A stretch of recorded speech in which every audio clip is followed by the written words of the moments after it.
staff to Governor Reeves and was a senior advisor on the wildly successful campaign, Parker. Congratulations. We had fun, man. It was a joyous night on Tuesday, and of course the real work starts now, but man, it feels good. I'm sure. Obviously there were a lot of people out there who sort of professionally tried to hype Democrats and make it seem like this race is going to be something that it wasn't, and that Tate Reeves is so unpopular. Well, the man's 15-0. He's undefeated, and in fact, I think he's the first Mississippi politician to serve 2 terms as lieutenant governor and 2 terms as governor. So that's not bad for somebody who gets constantly underestimated, but ultimately wins. Yeah, I made this comment the other day.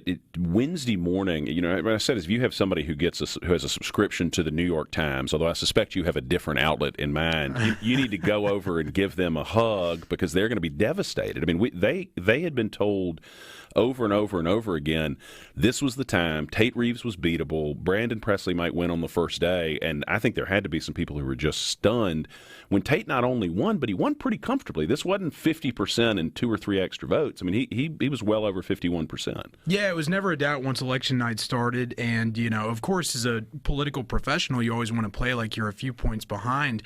But at the end of the day, the guy just wins. And at a certain point, you have to stop counting him out. I went to the Mizzou School of Journalism, and so I'm a Mizzou fan, and so I'm used to, getting a little bit of hype preseason and then ultimately falling short. We had a game against Georgia the other week, and I felt the same way that I imagine a lot of our friends at the New York Times or Mississippi Today or any of these other liberal news outlets feel, where, you just get hope, and hope is the most dangerous thing, and it feels awesome to see these folks who are just professional haters have their doubts crash. Yeah, I mean, their hopes crash, excuse me. Well, you have to I hope they have doubts. You wouldn't be a human if you didn't have some doubts about the way you live your life if you're one of these people. I got the sense, both from your social media and others, that there were some strong feelings about some of the outlets out there. Yeah, look, I mean, at a certain point, we just have to wake up as Republicans and realize that these guys are funded by all of the same donors as the Democrats. They hate Republicans. They wake up every day, and you can read it in their content. They're just seething. And it's kind of pathetic, actually. They're walking around, tugging at the cape of Democrat politicians, worshiping them because they showed up to a Jackson State football game or something, and they're, the great hope, they're finally going to change all of this. We're going to end the occupation by these Republicans in Mississippi, and then to see it all come crashing down is just a beautiful thing. Obviously there's professional campaigners on the other side, and I have to say I think Brandon Presley's team pitched a nearly perfect game, and I've been on losing campaigns, I've been on winning campaigns, and it stinks to lose a campaign, and no doubt it's a bad feeling. And for those folks who are honest about their intentions, and their job is to elect a Democrat and they failed, and that is a rough feeling, and I feel badly for them. I don't feel as badly for the people who wake up every day and have the same mission but lie about it to themselves and others. Well, that I think is the big difference between being a Republican and a Democrat. We were talking about this. I was talking with what I would call a civilian, somebody who's not in the professional political world. Yeah. And if roles were reversed and you had a Republican accusing the former Democratic lieutenant governor of being responsible for the TANF scandal, right, you'd have multi-part explainers about how that Republican was lying, how the Democratic lieutenant governor couldn't have had any role in it because he was lieutenant governor, he didn't oversee DHS. I mean, you wouldn't have one piece, you'd have 5 pieces from different people explaining it. No question. Whereas when you're a Republican, somebody makes an accusation that doesn't have a great basis in fact, and you, at the very least, you get so-and-so accuses the Republican of this, this is what happened, this is why maybe you should be mad at him over it. I mean, it's just a different ball game when you're running as a Republican. Well, and the worst part is the hypocrisy. I mean, the editor-in-chief of Mississippi Today, his mother was actually at the center of the welfare scandal. She was the lawyer who signed off on some of the worst features of that, things that they've hyped up endlessly and claiming, I guess through the use of time travel, that Governor Tate Reeves was involved in it when he was lieutenant governor at the time. But this is what they do. I mean, they wake up every day and they think, how can we make Mississippi a more blue state? How can we make Mississippi a more liberal state? And they failed. So, we should be joyous in that. We should take pleasure in that. We should enjoy that. But also, going forward, I think we as Republicans have to realize that this is their mission. And obviously the easy thing to do is to, say, well, I like one of them individually. I'll talk to them and, I'll participate with them where it might help me because it tears down maybe a rival Republican. And, when somebody is trying to hurt you, they will often butter you up and flatter you and, get you to a point where you feel comfortable. And that's when they try to stick a knife in you. And we've seen it with some of the most conservative politicians in our state where, they will work with them on one thing or another for a time. And then as soon as they're no longer helpful to them, they'll turn right back around and slap them across the face. I heard somebody say, just generally about politicians who think that they've got some journalist friend who's going to do them favors, that it's a little bit like having a pet tiger. They might just eat you last. I made all the journalist friends I'm ever going to have back in J school, and the ones that we work with now are, you kind of know what they're trying to do. Well, and a lot. I mean, there are a lot of people out there, doing good work, trying to get to the truth. But I hear what you're saying. Yeah, look, there are honest journalists out there, and I actually, I'll give a compliment to people that may not expect it. Jackson Free Press, for example, I think is a very good example of activist press, and I think there's a role for that in this country. They are pretty straightforward with their progressive lean. They will call balls and strikes on facts, but they don't wake up every day and just think about electoral politics and the gamesmanship. I know Donna Ladd has frequent criticism of Mississippi Today that they are too focused on horse race politics. There's a great guy, Jonathan Allen, whose Twitter account is a must follow, and I think he said once that the mission of Mississippi Today is to hype Democrats and say that this year, this time, we can do it. And it's a little bit worse than that. I mean, those you really think they're that bad? Oh yeah, man, they're that bad. And for example, we've got a bunch of friends who would get their poll questions that would come out, and then they would hide the poll, and they would hide certain results from it, and they would put it out with the worst possible slant. And it's one of those things where when you see something and it's obvious, sometimes it's true.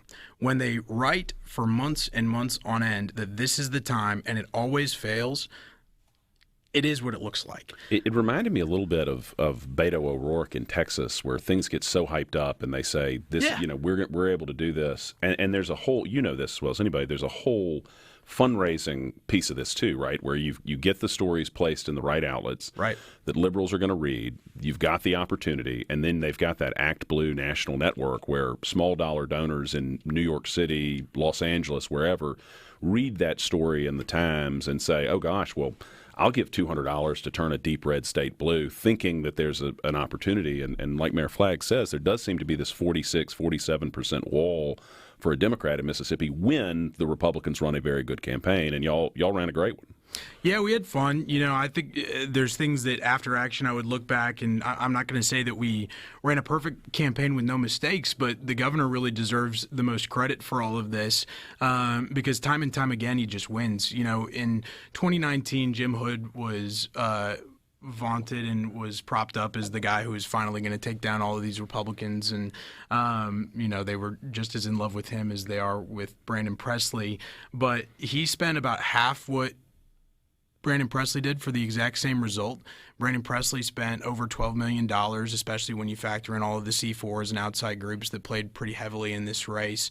And ultimately, they got to the exact same place. If you look at the map, it looks exactly like 2019. And some of that is the numbers are lower. That's what was so surprising to me. I mean, I expected y'all to win, but I expected Presley to outperform Hood. That was what kept me up at night, was when the governor and I and everyone from the campaign would travel the state. You get outside of Jackson and the people who read this nonsense, and none of them thought it was a real race. None of them thought that Brandon Presley had any chance, and so there was a certain amount of apathy on the Republican side. And I don't spend as much time in Democratic circles, so I'm sure that there was some of that as well on their side, that they thought it was hopeless, and of course they were right. But that was what worried me, was that Republicans were going to stay home because they thought, okay, we've seen this movie before. We're not going to worry about this. If we have a competitive sheriff's race or something, we're going to get out and vote. And I think that's kind of what actually ended up happening. there was just more good guys than bad guys this time. Well, it certainly worked out. You got time to stick with us a little bit longer? Yeah, happy to. Y'all, this is Lucian Smith in for Paul Gallo here on the Gallo Radio Show on Super Talk Mississippi. If you've got questions for Parker, hit us up on the C Spire text line at 601-879-4395.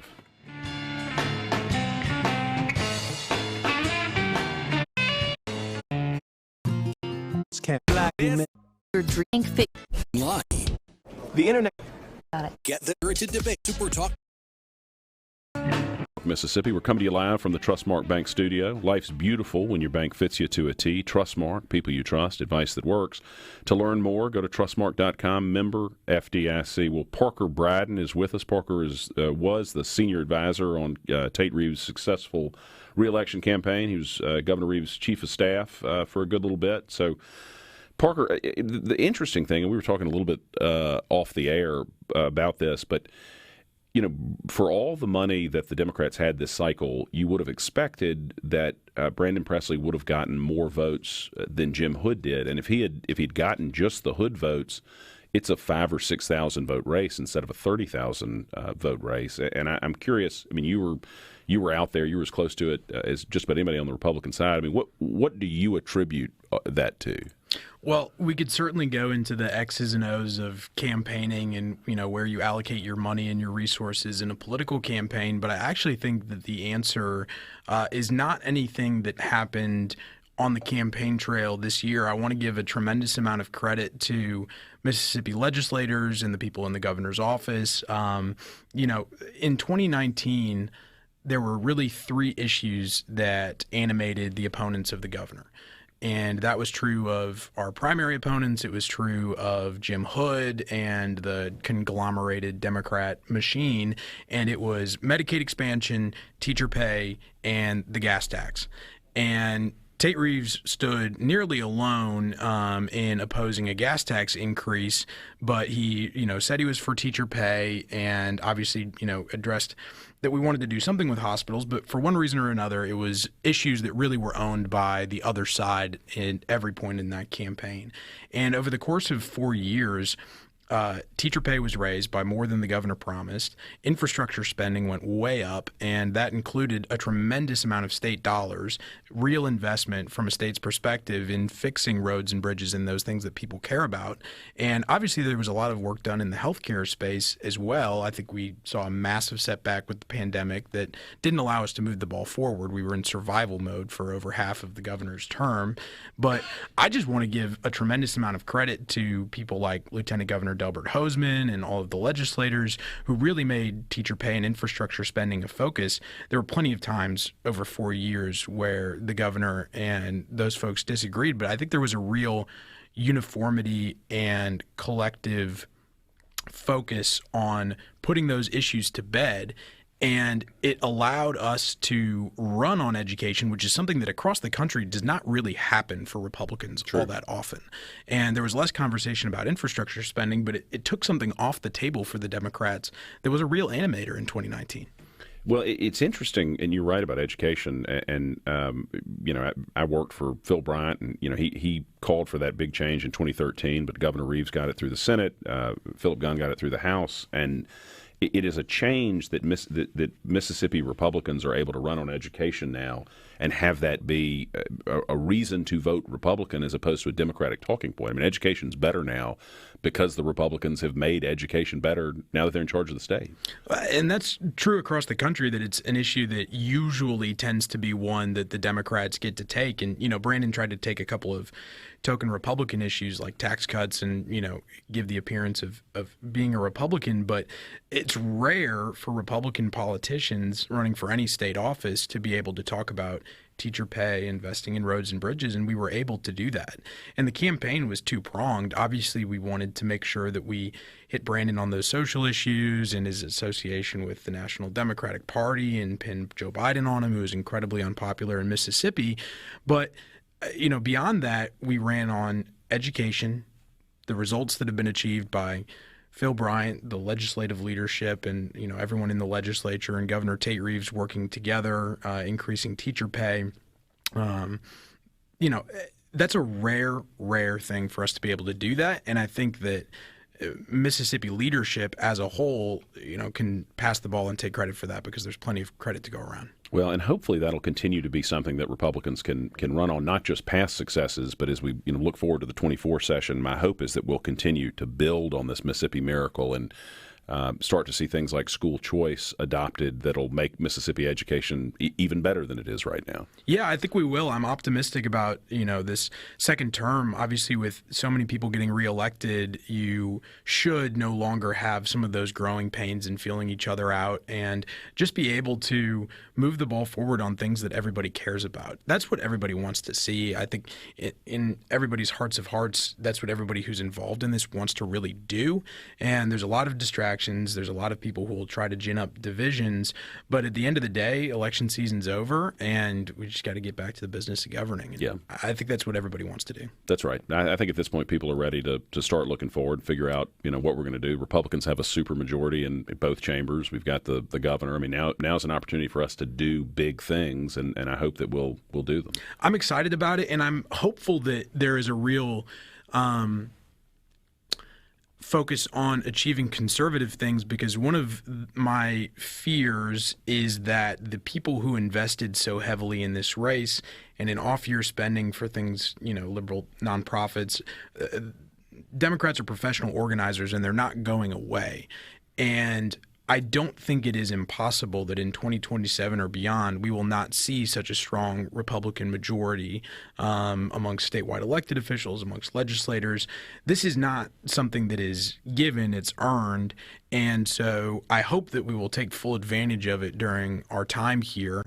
And I believe that we will, but it would be a real shame not to spend the next 4 years really trying to run up those successes that can be achieved when you do have majority control by one party of the state, and not kick that can down the road, because I don't think it's inevitable that it will be the case forever. Not without a lot of fight. I think you're right. I mean, and I think it's important that we take advantage to do transformational things. I know there's going to be a tendency, especially in school choice, but some of these big transformational areas, you're going to have folks who say, well, let's do a little bit, let's dip our toe in, make it incremental. But if we're going to be transformational, we have to do the big, scary things like the 13 Reform Act. You could have taken any piece of that and called it a win. Right. Instead, the legislature took everything and made a big transformational change. So we need to do that.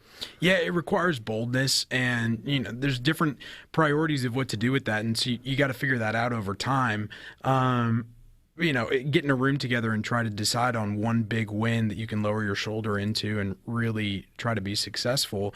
I think, continued education reform is a great idea. Obviously, the governor's priority has been the elimination of the income tax. Seeing that would be a bold transformational change that would really unlock even more economic development in the state. I think this state needs more people who can bring money from outside of the state into it, rather than trying to piece up what we already have.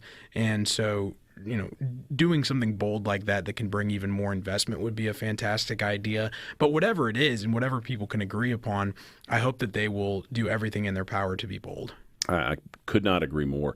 Let me ask you this: you wonder whether the Democrats spent just an ungodly amount of money on this race, and they came up short. Do you think the National Democrats play again in a governor's race in 4 or 8 years, or do they step back and say, "Look, we figured out we can't buy the Mississippi governor's race. We're gonna spend our money elsewhere in the next couple of cycles"? No, it's a bargain for them because it's an off-year election. The Democrats, really, since Trump first got elected, have had unlimited money, and they just have to figure out where to allocate it.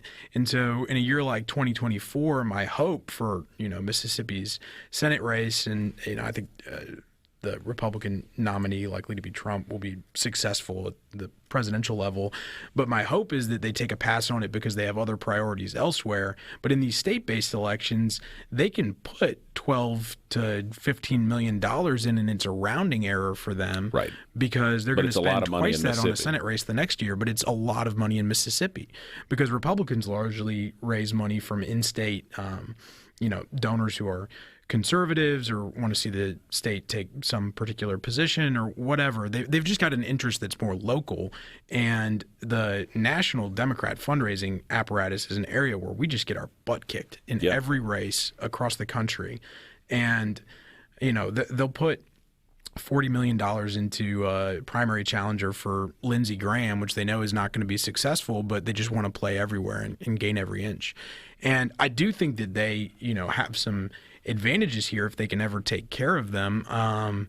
But so far they have not been able to do that. But I don't think they're going to stop trying because their advantage everywhere is money, and money matters here.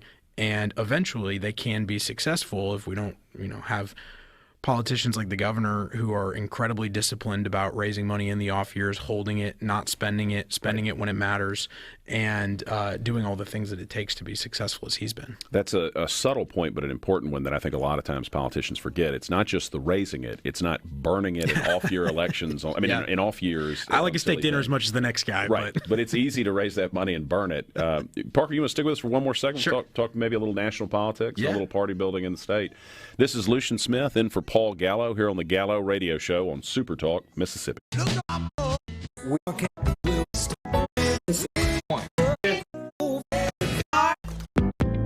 Is cited Super Talk.fm. Blue skies.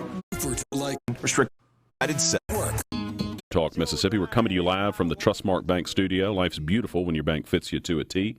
Trustmark, people you trust, advice that works. To learn more, go to trustmark.com, member FDIC.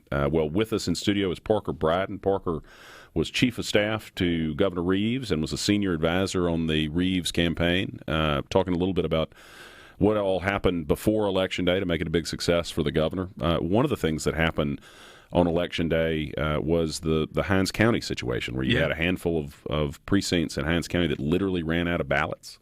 Yeah.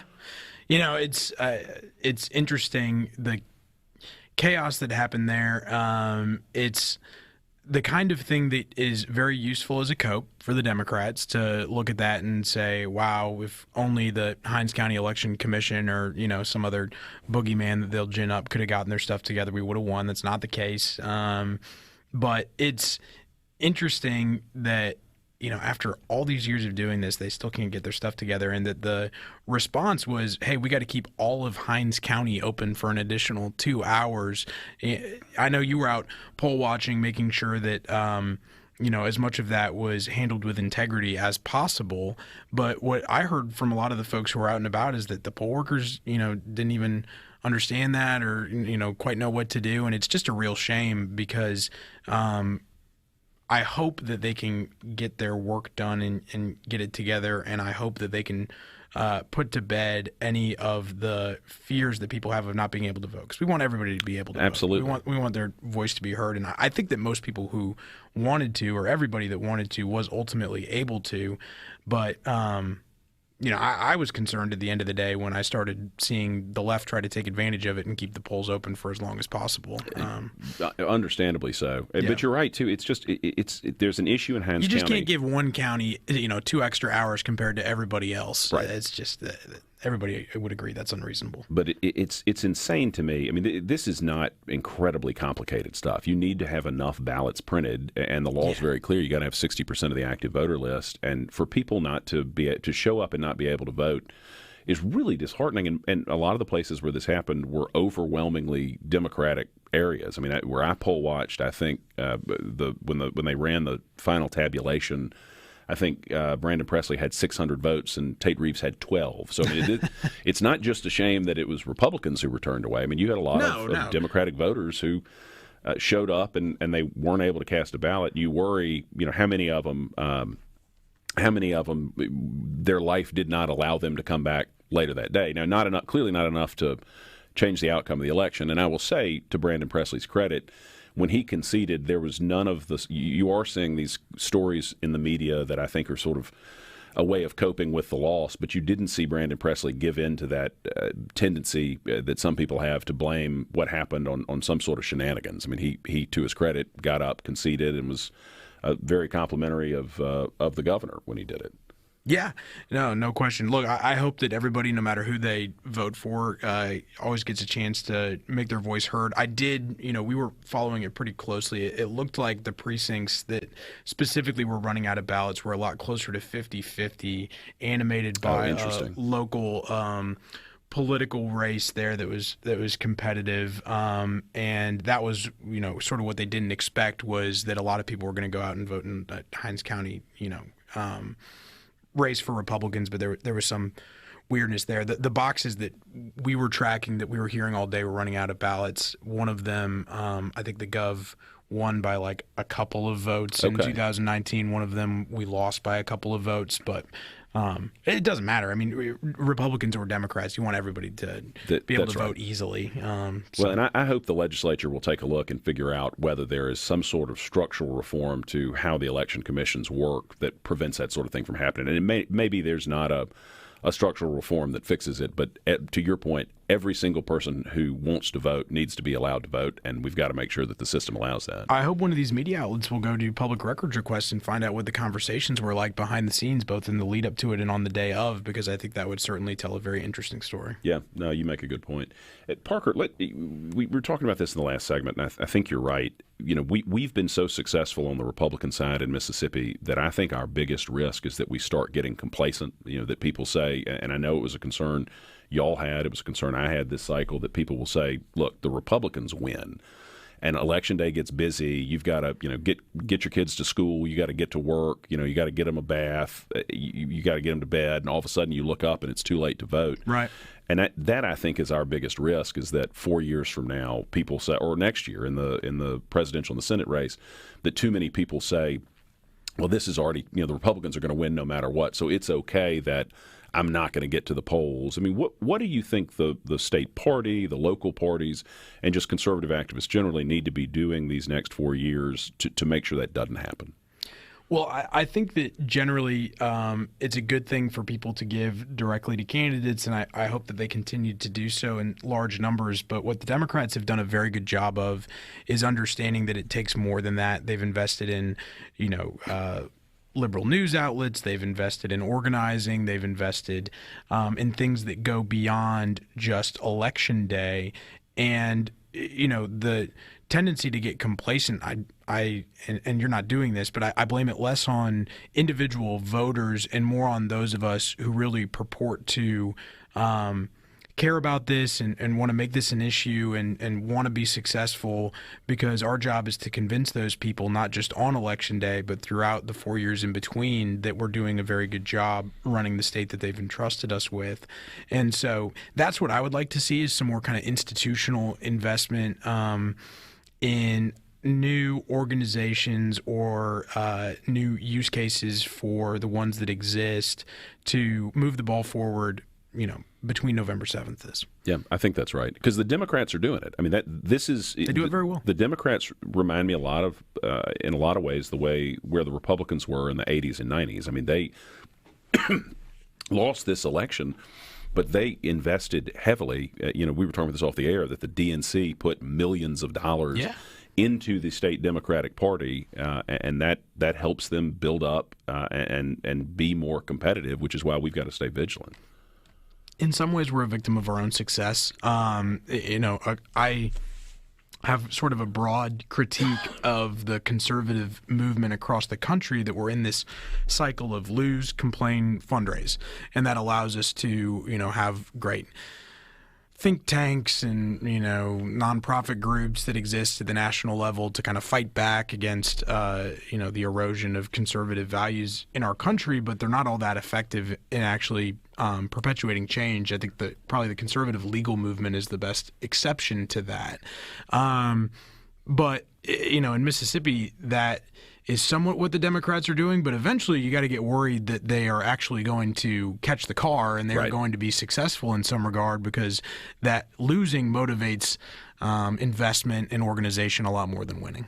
Well, and you make a good point, I think, about the difference between the national movement and what's happened in Mississippi. Is we've got so much sort of things that happen in Congress where people are more trying to show that they're fighters, but not actually fighting to get something done, so that you have these kind of show legislation that is going to die, but it helps you raise $1 million from small dollar donors, which you're able to use. Whereas in Mississippi, our folks have really been getting things done, which is probably part of the reason that Governor Reeves was so successful because he had a record to run on. Yeah, and I hope that, national Republicans can learn from it in some small way. My big takeaway was results matter. Yeah. Right? Like the fact that Mississippi has the lowest unemployment rate in state history, the fact that we passed the largest tax cut in state history, largest teacher pay raise in state history, had more economic development than anybody's ever seen in the state of Mississippi, ended up mattering in a way that I think a lot of the pundits and prognosticators hoped it wouldn't. Well, we've got about a minute left, so probably not enough time to have you give us a comprehensive analysis of national politics. But as we look forward to 24, I think Roger Wicker will do well. I think he'll be reelected next November. I mean, how do you see things in the presidential race shaking out? Obviously, I think that Trump is way ahead of everybody else. And, I've got a lot of friends working on different races across the country. And, Godspeed to everybody who wants to work on this stuff. But right now, Mississippi showed it with the impact that his support for Governor Tate Reeves had. Donald Trump is dominant in our party, and so we'll see where it goes from there. Yeah. I'm not paid to work for any of them, and so I am happy to just sit back and watch everybody else fight over it. But you're a free agent, though, so if somebody's willing to pay, they should give you a call. No, I'm happy to just be able to give my honest take and not worry about who's paying me to do this stuff. Right now, it just looks like Donald Trump is very dominant, that he's most likely to be the nominee, and I think all the other folks who were up on the debate stage last night have bright futures, but there's something about Donald Trump and what he means to the conservative movement that right now he's the dominant figure. Well, just for pure political viewing, I think a presidential debate next year between Joe Biden and Donald Trump would make for great television. Yeah, watch it on AARP's live stream. Well, y'all, Parker,